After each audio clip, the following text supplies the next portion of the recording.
First at 5 tonight, a chance of thunderstorms in central Indiana as much cooler air moves into the area. It is a Storm Team 6 alert day. So we need to get right to Chief Meteorologist Kevin Gregory. Kevin, what are you tracking right now? We see a lot of cloudy skies. Lots of clouds and very isolated showers and downpours. Maybe you got caught in one earlier. It's all part of the transition to much cooler air. Okay, marginal or low risk for any severe storms. And really in the eastern 2/3 of the state, the cold front in the western portion of Indiana, that will be the spark for any thunderstorms that develop. And the probabilities are going up between, say, now and 10 o'clock will be the most likely time. Remember, sun doesn't set until 8:45, so we've still got some potential to warm things up. Okay, this is a very pencil-thin line of showers at this point. The question is there enough instability, enough warmth to cause these to continue to build and get stronger? Right now, nothing real significant there. There's your severe threat, as we mentioned, southeast of a Terre Haute to Peru line. Through the evening hours, our temperatures in the low 70s right now in Indy. I just want to show you where the cooler air will come from. It's in the 40s. That's unacceptably cool for this time of year in the central portions of Iowa, 48 in Kansas City. For the evening hours between 7 and 9, you see an expansion of showers and thunderstorms by 11, pushing off to the east. Here at 5, we're following breaking news from the Indianapolis Zoo. A third elephant has tested positive for a potentially deadly virus. Today, zookeepers confirmed 13-year-old elephant named Kedar tested positive for the EEHV virus. It is one of the most deadly viral infections found in elephants. In March, the zoo lost 8-year-old African elephant Kalina and 6-year-old Naya from that virus. EEHV is likely contagious among elephants, but cannot be transmitted to other animals or humans. The Indianapolis Zoo has brought in the Association of Zoos and Aquariums and the National Elephant Herpes Virus Laboratory to help treat Kedar and keep an eye on the rest of the herd at the zoo. If you're a construction worker out there all the time, it's 10 times as dangerous as it used to be. New at 5, a danger we can all help minimize before more people lose their lives. Today marks 5 years since 2 highway workers were hit and killed along Interstate 69. And the 2 men were removing construction barriers at the end of a work zone when a driver hit the aero board and killed them. RTV6's Stephanie Wade speaks with safety officials who say the message to slow down in work zones is important now more than ever. These 2 memorials serve as a reminder of the 2 men who were killed in a construction zone along I-69. I spoke with Indiana's Building Trades Union, which says on average 3 to 4 construction workers will be hit and killed each year in our state. But you got to realize there are a lot of people with families that are working on those projects. And, you know, sometimes there's just a barrier between them and a vehicle that should be going 45, but might actually be going 70 miles per hour, and that's quite dangerous. It's hard to forget the scene that day. The traffic backup for miles and the loved ones, families lost. 2 men, 24-year-old Cody DeMoss and 49-year-old Kenneth Dwerson, were killed just before 6 a.m. near Castleton, May 9th, 2014. They're hoping it's not the last time they kiss their spouse goodbye. And for some of these people, unfortunately, it is, because somebody was texting when they shouldn't have been. Pete Rimsons says the barrier walls that separate traffic from workers are movable, so a car traveling at a high speed could easily crash into one, and that barrier would not protect a highway worker. That was the case 5 years ago today. It was a very tragic reminder of the dangers of work zones, and it had a lasting effect on a lot of people, not just those directly involved, but it was a reminder and a real tragedy. Coming up at 6, we ride along with state police and discuss what's changed in the past 5 years and what can happen to you if you choose to speed and drive recklessly in a work zone. Stephanie Wade, RTV6. If you see safety issues on the road and you're having trouble getting any solutions or answers, contact RTV6. Just email us at workingforyou@rtv6.com. One school district is announcing changes that should keep students safer at bus stops and on the school bus. The Bartholomew County Consolidated School Corporation says their buses will soon have new cameras to give bus drivers a virtual 360-degree view of the outside of the bus. This means bus drivers will more clearly see the students at bus stops and walking around the bus, so the chances of getting hit by the school bus are reduced. Despite this, Bartholomew County does not have cameras to capture drivers that pass school buses with their stop arms extended. New details about a deadly shooting near a popular trail in Zionsville. Court records show Zionsville police arrested 23-year-old James Hughes after officers found footprints in the mud, a discarded gun, and DNA evidence allegedly linking him to the crime. Police believe Hughes is responsible for shooting Samuel Bennett on April 28th near the Big 4 rail trail in Zionsville. Bennett's body was found in a retention pond. According to court documents, Hughes' parents took him to St. Vincent Stress Center in Indianapolis on the evening of that shooting on the advice of an attorney. Hughes is charged with murder. Right now, IMPD is investigating a rash of gun violence. 5 people shot overnight and 1 person is dead. A violent scene near Roach and Raider Streets on the west side. Police found 4 people with gunshot wounds when they arrived last night. Medics took the victims to hospitals. So far, police say they are still looking into what led to that gunfire. On the east side, Metro Police say a fight led to a shooting outside a Family Dollar store near New York and Sherman, and officers are still looking for multiple suspects. Police say around 9:45 last night, at least 4 people were in a fight when one of the suspects pulled out a gun and opened fire. 22-year-old Deshaun Jefferson Jr. was killed, and police say the other 3 ran from the scene. Officers are looking for them. Covering the State House, betting on your favorite sports team will soon become legal in Indiana. Governor Eric Holcomb signed a bill to legalize sports betting and open 2 new casinos in the state. Sports betting could start as soon as September. You will be able to bet at a casino or on your phone. You'll also be able to bet with live dealers in Shelbyville and Anderson beginning next year. Indiana is one of the first 10 states to legalize sports betting. With his signature, Holcomb has now signed every bill brought to him during the 2019 legislative session.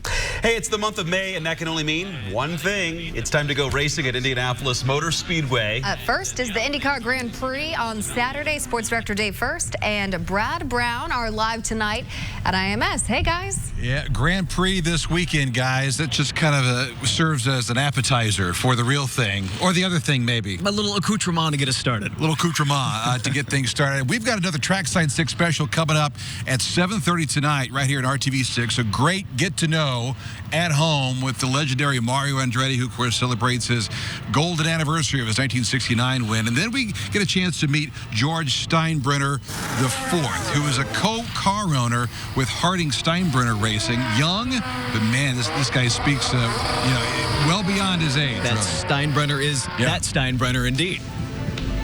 George Michael, of course, he is the 4th in this long line, and his dad, Hank, used to own an NHR team as well. George is also cousins with Tony Renna, who, of course, tragically died in an IndyCar testing accident 15 years ago. His uncle is Chris Simmons, longtime engineer for Scott Dixon. And he and Colton Hurd have spent a ton of time together in Europe. For George, this role is as natural as it gets. You look around the paddock area, Rogers, not young. Chips, not exactly young. But now you come along at 22 years old. You are literally the next generation. Yeah. Being so young, it's an interesting experience. I think I'd bring an entirely different perspective. Sure. I was lucky with Colton to have a friend of several years to sort of learn the driver-owner relationship and that dynamic.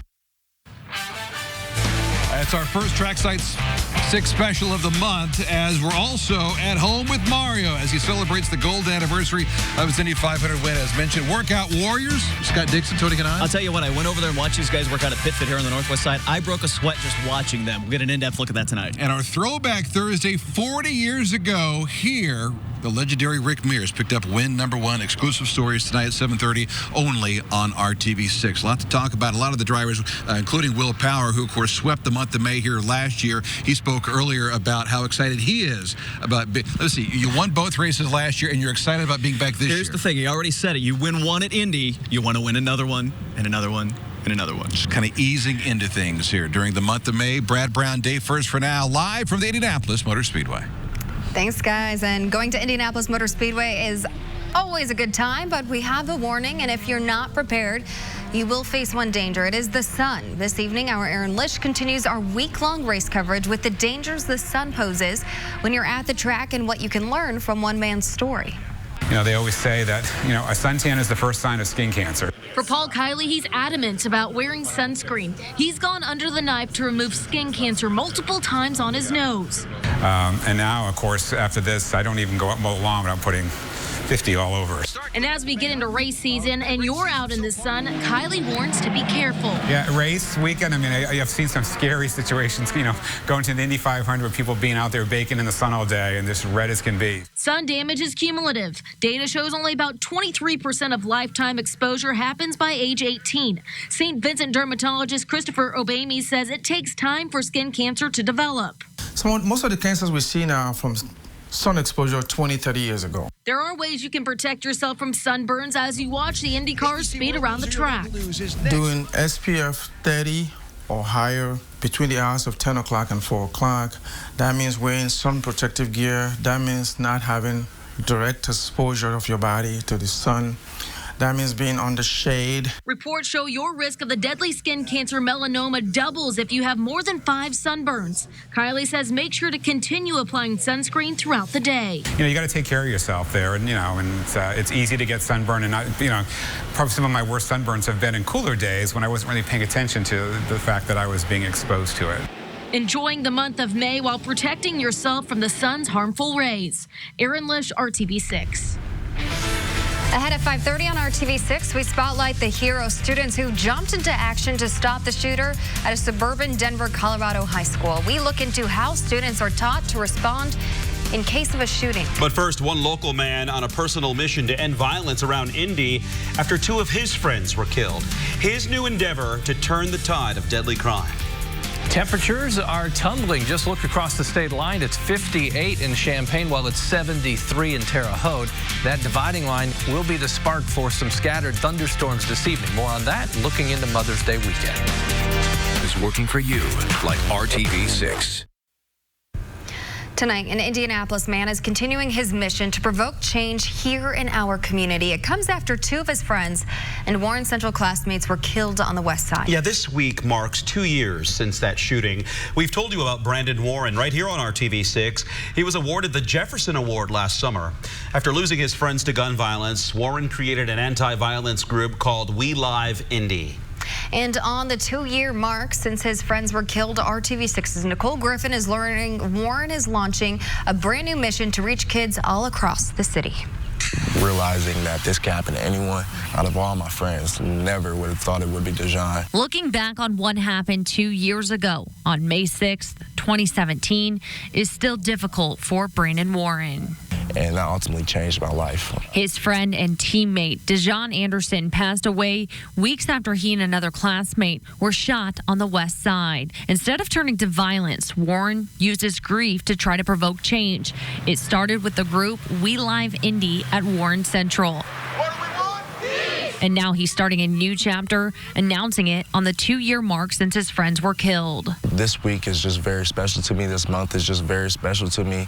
And I believe that's a calling from God. It's a calling from Dejan, and as well as Angel to, make this announcement this week. He's writing a memoir and starting a new company called Be the Inspired. His vision is to continue to be an influence against gun violence as a mentor and an author. Just the broad scope that, this book gets into the right young people's hand where they're able to say, wow, I'm not the only person going through this, where they're able to say, wow, I'm going through this and this sounds just like me. Maybe I can seek help. It's a call to action for our youth. You have to look at the man in the mirror. How can you fix yourself? How can you be the change that you want in the city today? So ultimately, if we all do our part, then change is going to come no matter what. The memoir will be filled with messages he hopes teenagers will take away from his experiences.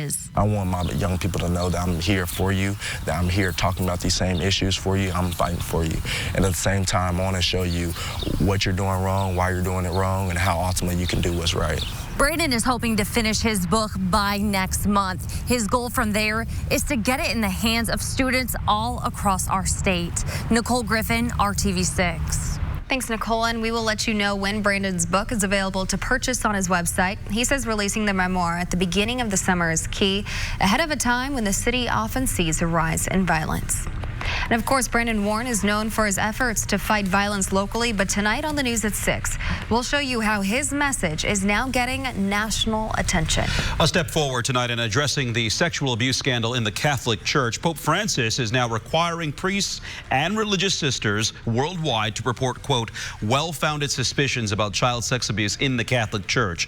The Pope issued a church law today that includes confidential reporting systems at every diocese and preliminary investigative procedures when the accused is a leader, such as a bishop. Victims advocates say this is progress, but also say the Pope missed key protections, such as requiring outside police to be notified about suspected sex crimes by clergy. We'll have much more coverage on this new development in the Catholic Church coming up on the Now Indy at 5:30. Tonight, the Indiana Historical Society is asking you to let them know if you have any historical resources about the city of Indianapolis. It's all for the city's upcoming bicentennial celebration. This Historical Society wants to include items significant to the city's development in its Indianapolis Bicentennial Project. The goal here is to identify resources about the people, places, and events that have shaped the city over the past 200 years. The finished archival collection will be a major resource for an exhibition at the Indiana History Center, which will launch alongside the city's bicentennial celebrations in 2020 and will remain open through 2021. It's a massive effort to help feed children who are food insecure. On Saturday, the United States Postal Service and Indianapolis Public Schools will team up to draw attention to the problems of hunger in the Indy area with the Stamp Out Hunger food drive. The Postal Service says in Marion County alone, there are more than 46,000 children who don't know where their next meal is coming from. Making a donation is easy. You should leave non-perishable food donations in a bag near your mailbox on Saturday before the letter carrier arrives. Food collected will be delivered to community churches, food banks, and food pantries. Well, technology is everywhere, and medical professionals are voicing serious concerns about the amount of time children are spending in front of the screen, both at home and in school. Last month, the World Health Organization released new recommendations for screen time in children. The guidelines suggest that children under the age of 2 have no screen time, while children ages 2 to 4 should have no more than an hour a day. There are neurological changes that happen in the brain based on the amount of screen time and the type of screen time that individuals ingest. Some research suggests that cognitive tasks become more difficult and that cognitive functions decline with more screen time. While much of the research focuses on screen time involving social media and video games, not a lot of it focuses on screen time involving schoolwork. Even though the American Association of Pediatrics has not announced a guideline for screen time at school, many doctors say that schools should balance the technology with hands-on learning. So how are these storms looking? It's a Storm Team 6 alert day. Relatively low severe weather threat. It's not non-existent. Anytime you get a cold front that's got to make its way through, you give the cold front respect for generating some showers and thunder showers. I know Dave and Brad, they've got their live show coming up at 7:30 from the Motor Speedway this evening. Still in doubt whether it'll be inside or out. No doubt temperatures are going to be on the cool side of average here, not just for tomorrow and Mother's Day weekend, but into early next week. 81 yesterday. We're hanging right around 70 today, and then if we hit 60 tomorrow, let's consider that a success. The big temperature transition is underway.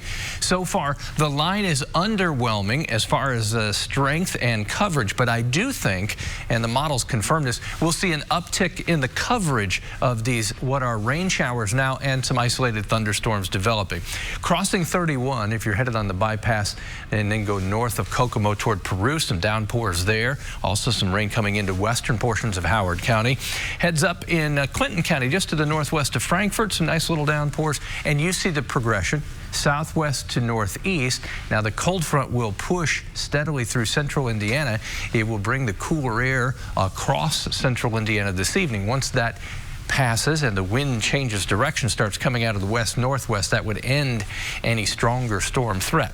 Temperatures all hanging out just about 70 degrees, full dozen degrees cooler than yesterday. Spike looks concerned, doesn't he? He's wondering, is he going to get in his walk or not? The ears are back. Eyes. The eyes are wide open. Elaine Marley sending in the picture and trusting me to take Spike for a walk during the evening weather. Thank you. Temperatures will gradually cool down with an increasing chance for thunderstorms. Remember, you can send me your dog's picture at kevin.gregory@wrtv.com. Let's talk about the line of showers and thunderstorms. 7 o'clock, broken line through the metro area. 9 o'clock, starting to shift to the east-northeast. By 11 o'clock, should be exiting into the Buckeye State and allowing the cooler air to flow in. Only around 50 in the morning tomorrow. Again, a realistic goal is hitting 60 degrees. Most of us will fall short. Into the weekend, later Saturday and then the first half of Sunday. That seems to be the most likely time for rain to return. Early next week, temperatures still in the 60s for a couple of days, Monday and Tuesday. Then we get back to 70 or above Wednesday and Thursday. So we just watch it play out. But I would say between now and 9, we'll see an increase in the coverage of rain and some isolated thunderstorms. We hope it holds off for the guys at the track. They'll be fine. They've got an alternative site. It'll be beautiful either way. Okay. Well, new currency in Australia, but look closely and you will notice a mistake made millions of times over. We'll show you the money mistake next on the news at 5. Humans make errors, but some are bigger than others. And in Australia, a massive mistake was some new currency. Let's show you the new $50 banknote in Australia. But look closely. Do you see a mistake there? Look really closely. I can't even see it at this point. It's tiny print there. It's hard to see with the naked eye. The word responsibility is misspelled. It's missing an I. I'm trying to look. Around 46 million of these notes are in circulation. Australia's Reserve Bank says they can continue to be used as normal and that the error has been corrected for future prints. If it's invisible to the naked eye, it should be all right. Where is it? That word out of everything